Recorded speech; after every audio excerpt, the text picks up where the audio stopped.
and girls, welcome back to the Yellowbusguy channel. It is a Thursday afternoon and it is an absolutely glorious day for late fall in the northern hemisphere.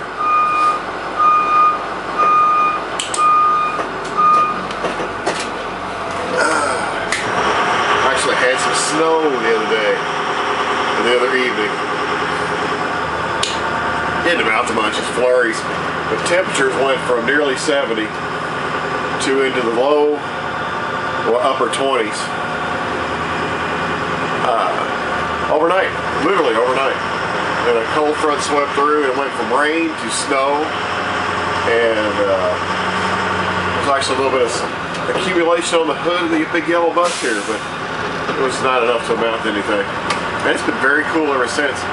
And ever since then, we've had these bright, clear, brilliant blue skies. And it's been beautiful, the lighting.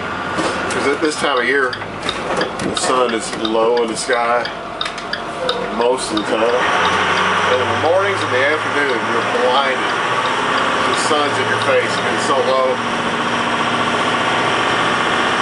Anyway, glad y'all are back. I watched recently a video by a moto blogger who lives in Korea. He goes by the name of Bamboozled, and he rides a Kawasaki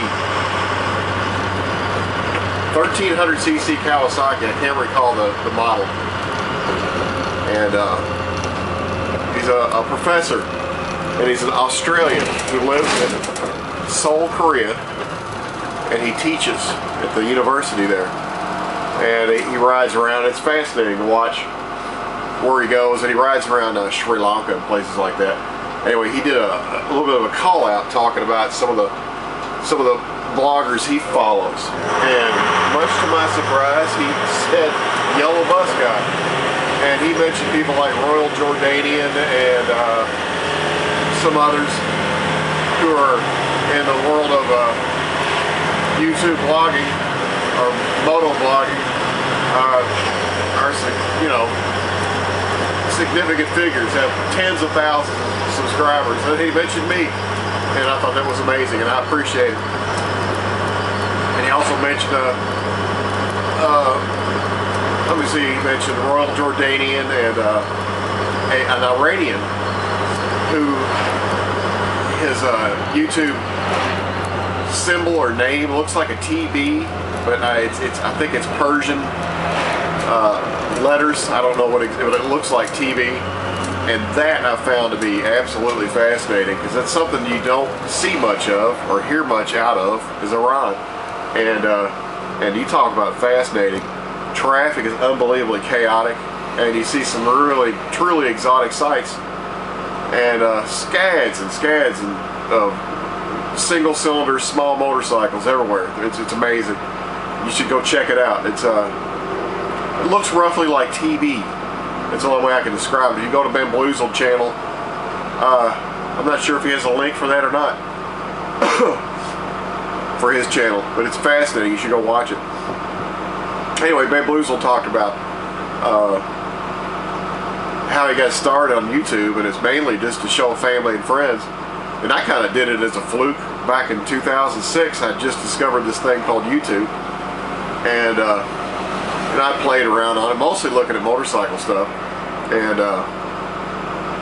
I got this wild idea. Well, you know what? I'll just take my camera with me. I had a 35mm instant, digital camera that had that could do video.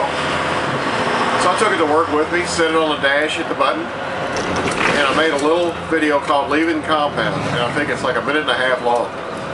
And it's basically I'm pulling out of my parking space and driving out the gate. And to my surprise, people watched it. I did a few more, just little clips in here, and I didn't do any talking. I just would hit the button and drive. And kind of took off from there, and it just, there's a few people here and there subscribe, and here we are 7 years later, and my channel's a mixture of things. It's kind of unusual. A lot of people's channels are one thing or another. I have basically three things that I put up: motorcycling, buses, and firearms. And but I have almost 800 subscribers now, and it's mind-boggling. View numbers don't really reflect that. I think it's because, you know, I'll put up a video, and in a couple weeks it'll have I don't know, 200 views, and to me that's pretty good.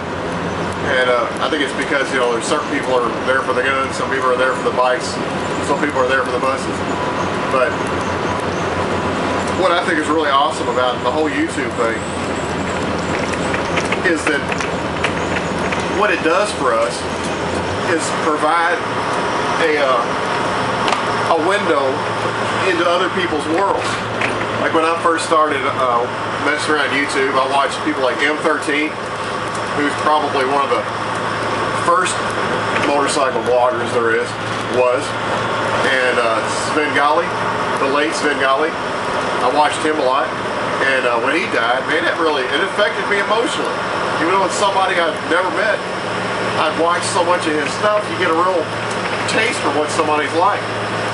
And I genuinely felt bad, and I missed it. It's as though it's somebody I knew had passed out of my life. In a sense, it did. And you know, when we didn't have any actual discourse or any dialogue back and forth, except for maybe a comment or two. But it's really fascinating because then you get to see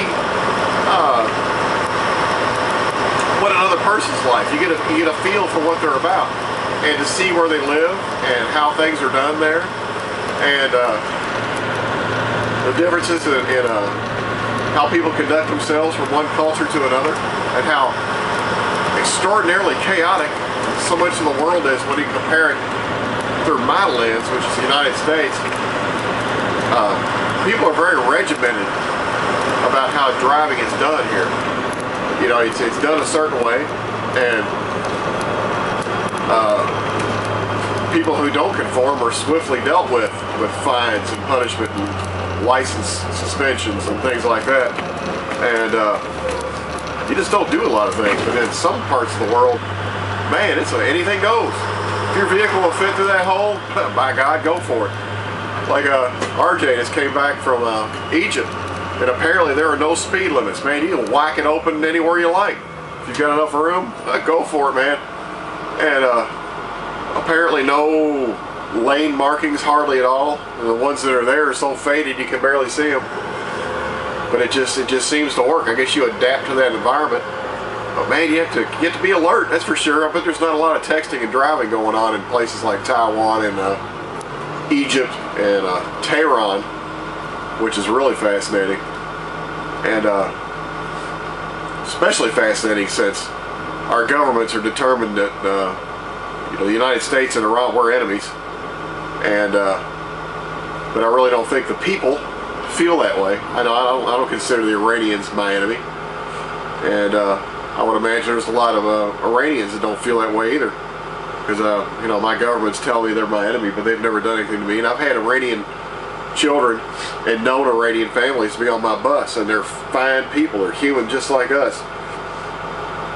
So it's fascinating, and it's one of the most rewarding things about YouTube that I found. And I really enjoy it. It's a hobby. It's my main form of entertainment. You can find all kinds of useful information about new products or something you're considering buying. You can do a great deal of research by hands-on people who have bought it and used it, and you know, they're not going to sugarcoat if anything's wrong with it.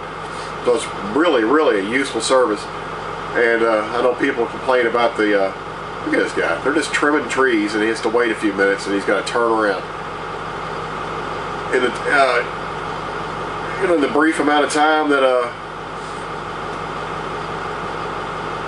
I've messed with it, 7 years isn't that long, but it's become an integral part of my life. And I appreciate you guys coming along, even if whether you're into guns, motorcycles, or buses.